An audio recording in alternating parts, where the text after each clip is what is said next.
How are you doing? This is MD Tech here with another quick tutorial. In today's tutorial, I'm going to show you guys how to hopefully resolve the SSL certificate error you're experiencing on a particular website. So if you're coming across this issue, in today's tutorial, I'm going to show you guys how to hopefully resolve it without too much of a hassle. And we're going to go ahead and jump straight into it. So first thing we're going to do is make sure our date and time settings are correct down in our taskbar. If not, you may have to right click on the date and time and select adjust date and time. And you want to go ahead and make sure the date and time settings are correct and that it's set automatically. If not, you can also unselect that option. And where it says set the date and time manually, click the change button. And you can set the time manually here. And you can also go ahead, if we were to turn automatic back on, make sure time zone is correct here as well. So again, something you guys can check out. Something else I'd recommend doing here as well would be to go ahead and open up the search menu and search for internet options. Best match should come back with internet options. Go ahead and open that up.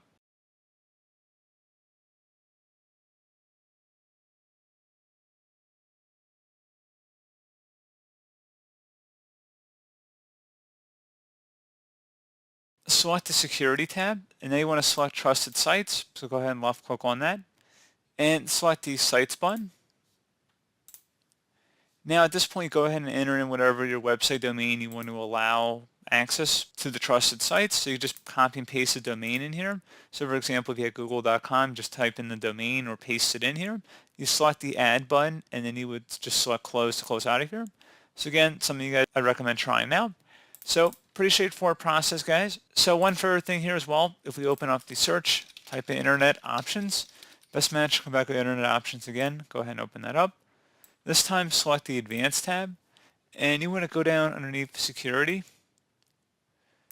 And where it says check for publisher certificate revocation, you can uncheck that option there. Again, temporarily, preferably if you have to make an adjustment here.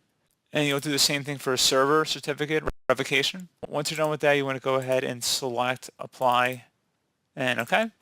And if you ever want to reset that, you can just set it back to default. But a pretty straightforward process, guys. I do hope I was able to help you out, and I do look forward to catching you all in the next tutorial. Goodbye.